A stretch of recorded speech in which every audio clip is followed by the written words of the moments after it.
হরে কৃষ্ণ, রাধে রাধে। নমস্কার সুধী ভক্তবৃন্দ। আষাঢ় মাসে কৃষ্ণপক্ষের শ্রী যোগিনী একাদশী 2025 সালে কবে পালন করতে হবে?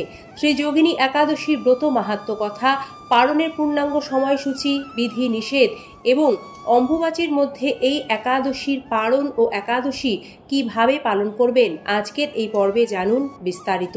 সিংহরায় ডোরবেলে সনাতনী বার্তার নতুন আরও একটি পর্বে আপনাদের সকলকে স্বাগত জানিয়ে আমরা পর্বটি শুরু করছি। আশা রাখি সকলে কৃষ্ণ কৃপায় ভালো আছেন।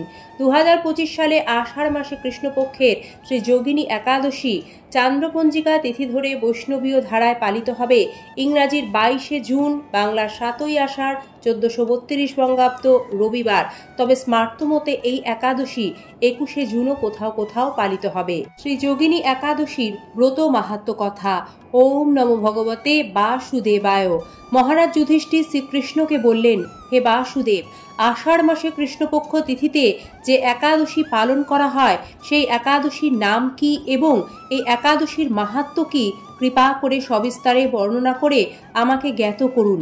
পরমেশ্বর ভগবান শ্রীকৃষ্ণ বললেন, হে মহারাজ, আপনি যে ব্রতের কথা জানতে চেয়েছেন, এই ব্রত পালনের মাধ্যমে সকল পাপ বিনাশ হয়ে থাকে। আমি এখন আপনার কাছে এ ব্রতের সকল তথ্য সবিস্তারে আলোচনা করছি। আপনি মনোযোগ সহকারে শ্রবণ করুন। আষাঢ় মাসে কৃষ্ণপক্ষ তিথিতে যে একাদশী পালন করা হয়ে থাকে সেই একাদশীর নাম হলো যোগিনী একাদশী ব্রত। এই একাদশী ব্রতের মাহাত্ম্য ব্রহ্ম বৈবর্ত পুরাণে বর্ণিত রয়েছে। যে সকল মনুষ্য জাতি মহাপাপ করে মহাসাগরে ভাসতে থাকে তাদের উদ্ধারের জন্য এই ব্রত নৌকার মতো কাজ করে। বছরে সকল একাদশী ব্রত থেকে সর্বোত্তম এবং সর্বশ্রেষ্ঠ ব্রত এই যোগিনী একাদশী ব্রত বলে প্রসিদ্ধ রয়েছে। আপনাকে এই বিষয়ের ওপর পূর্বের একটি কাহিনী বলছি, আপনি শ্রবণ করুন। একদা অলকা নগরীতে এক রাজা ছিলেন যার নাম ছিল কুবের। তিনি শিব ভক্ত পরায়ণ ছিলেন। এই রাজা প্রতিদিনই শিব পূজা করতেন। তার প্রাসাদের ফুলের বাগানে একজন মালী ছিলেন, তার নাম ছিল হেম মালী। এই মালী প্রতিদিন রাজার শিব পূজার জন্য মানস সরোবর থেকে ফুল সংগ্রহ করে রাজাকে দিতেন। এই মালীর একজন রূপবতী পত্নী ছিল যার নাম ছিল বিশালাক্ষী। মালী তার সুন্দর পত্নীর উপর আসক্ত ছিল। একদা একদিন সে তার স্ত্রীর সাথে কামাসক্ত হয়ে পড়ল। তার একটুও স্মরণ ছিল না যে তাকে ফুল নিয়ে রাজার প্রাসাদে গমন করতে হবে। এদিকে রাজার পূজার সময় অতিবাহিত হতে চলেছে, কিন্তু মালীর কোনো দেখা পাওয়া যায় না। 2 প্রহর অতিবাহিত হবার পর রাজা অত্যন্ত রাগান্বিত হয়ে মালীর বিলম্বের কারণ জানবার জন্য এক দূতকে পাঠালেন মালীর খোঁজে। দূত অনুসন্ধানের পর এসে রাজাকে বললেন, মালী তার স্ত্রীর সাথে আনন্দে মত্ত রয়েছেন। তখন রাজা ক্রুদ্ধ হয়ে মালীকে এই মুহূর্তে রাজার সামনে উপস্থিত করতে বললেন দূতকে। এদিকে মালীর স্মরণে যখন এসেছে যে রাজার পূজার সময় অতিবাহিত হয়েছে, তখন মালী অত্যন্ত ভয় পেয়ে তৎক্ষণাৎ স্নান না করেই রাজার সামনে উপস্থিত হলেন। তখন তাকে দেখে রাজা বললেন, হে পাপিষ্ঠ দুরাচার, তোর জন্য আমি আমার আরাধ্যকে পূজা করতে পারিনি। তুই পূজার পুষ্প আনতে অবজ্ঞা করেছিস, তাই তোকে আমি অভিশাপ দিচ্ছি, তুই শ্বেত কুষ্ঠগ্রস্ত হয়ে থাকবি। আর এটার কারণে তোর সাথে তোর প্রিয়তম স্ত্রীর সাথে চিরবিয়োগ সংঘটিত হবে। তুই এই মুহূর্তে আমার সম্মুখ থেকে দূর হ এবং অধোগতি লাভ কর। রাজা কুবেরের এই অভিশাপে মালী তার স্ত্রীর সাথে বিয়োগ হয়ে অনেক দিন যাবৎ কুষ্ঠরোগ ভোগ করলেন। এই কুষ্ঠরোগের জন্য অতীব যন্ত্রণায় তার জীবন অতিবাহিত হতে লাগলো। মালী দীর্ঘদিন যাবৎ মহাদেবের পূজার ফুল সংগ্রহ করে দিতেন, আর এটার জন্য মালী মহাদেবের কাছে বিস্মরণ হয়নি। মালী একদা একদিন হিমালয়ে শ্রী মার্কেন্ডেয় ঋষির আশ্রমে ভ্রমণ করতে করতে উপস্থিত হন। শ্রী মার্কেন্ডেয় ঋষি মালীর কুষ্ঠরোগে আক্রান্ত হবার কারণ জানতে চেয়ে বলেছিলেন, তুমি এমন কুষ্ঠরোগ কার অভিশাপে প্রাপ্ত করেছ? উত্তরে মালী বললেন, হে মুনিবর, আমার নাম হেম মালী। আমি অলকানগরীর রাজা কুবেরের ভৃত্য ছিলাম। তিনি ছিলেন শিব ভক্ত। তার পূজার জন্য পুষ্প আমি নিজে সংগ্রহ করে দিতাম, কিন্তু একদিন আমার স্ত্রীর মনোরঞ্জনের জন্য আমি কামাসক্ত হয়ে যাই, আর এটার কারণে পূজার পুষ্প সমর্পণ করতে বিলম্ব হয়ে যায়। আর বিলম্ব হবার কারণবশত রাজা ক্রুদ্ধ হয়ে আমাকে অভিশাপ দেন। সেই অভিশাপের ফলস্বরূপ আমি এখন এ মতো অবস্থায় রয়েছি। হে ঋষি শ্রেষ্ঠ, আমি জানি আমি অনেক বড় পাপ কাজ করেছি। আবার আমি এটাও জানি যে সাধুগণের কর্মই হলো পরোপকার। এবার আপনি কৃপা করে আমাকে এই সমস্যা থেকে মুক্তির উপায় বলুন। তখন মার্কেন্ডীয় মুনি বললেন, হে মালি, তোমার এই সকল যন্ত্রণা দূর করতে পারে একটি মাত্র ব্রত।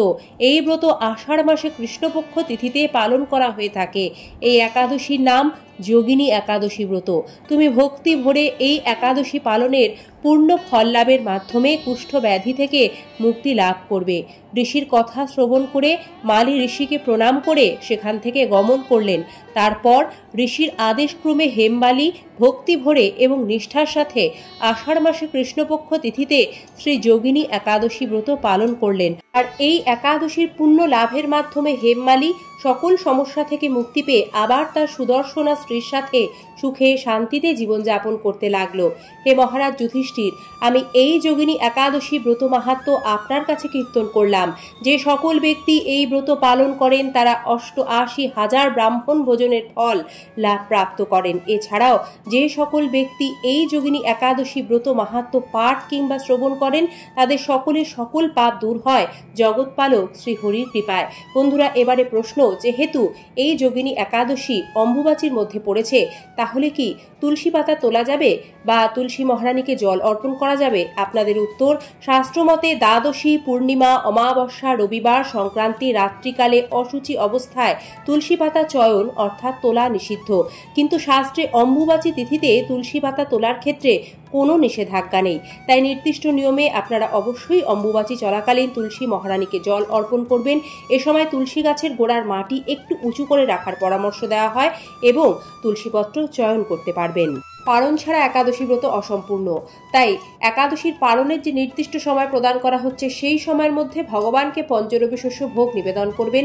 একাদশীর ফল ভগবানের সম্মুখে অর্পণ করতে হয় এবং পালনের মন্ত্র ৩ বার উচ্চারণ করবেন, যা হলো অজ্ঞান তিমিরান্ধস্য ব্রতে নানেন কেশব প্রসীদ সুমুখনাথ জ্ঞান দৃষ্টি প্রদ ভব। তারপর সেই ভোগ কৃষ্ণ প্রসাদ হিসেবে গ্রহণ করে একাদশী ব্রত পূর্ণরূপে সমাপ্ত করতে হয়। তবে একাদশীর দিন পঞ্চরবি শস্য এবং তার থেকে তৈরি কোনো প্রকার খাবার গ্রহণ করতে নেই। অনুকল্প ফল মূলাদি প্রসাদ গ্রহণের ব্যবস্থা রয়েছে। উল্লেখ্য, যারা সাত্ত্বিক আহারী নন তারা দশমী, একাদশী, দ্বাদশী এই ৩ দিনই সাত্ত্বিক নিরামিষ আহার গ্রহণ করবেন।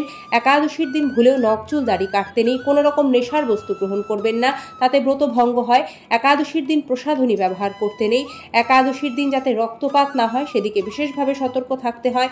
এছাড়াও ক্রোধ, দুরাচারী, মিথ্যাচার, সহবাস, পরনিন্দা, পরচর্চা, কাউকে কোনো তির্যক মন্তব্য, অপমান এইসব একাদশী দিনে সম্পূর্ণরূপে নিষিদ্ধ। বন্ধুরা, শুধু উপবাস নয়, একাদশী ব্রতের মূল উদ্দেশ্য কৃষ্ণ ভক্তি লাভ ও শ্রী হরিচরণে পূর্ণ সমর্পণ। তাই জগৎপালক ভগবান শ্রী হরির প্রীতিবিধানার্থে একাদশী ব্রত পালন আমাদের সকলেরই কর্তব্য। জয় শ্রী যোগিনী একাদশী তিথি কি জয়। জয় শ্রীকৃষ্ণ। রাধে রাধে। কৃষ্ণ কথার এই পর্বে সম্পূর্ণ থাকার জন্য আপনাদের জানাই আন্তরিক ধন্যবাদ, বিনম্র শ্রদ্ধা। সকলে ভালো থাকবেন। কৃষ্ণ কৃপায় সকলের মঙ্গল হোক।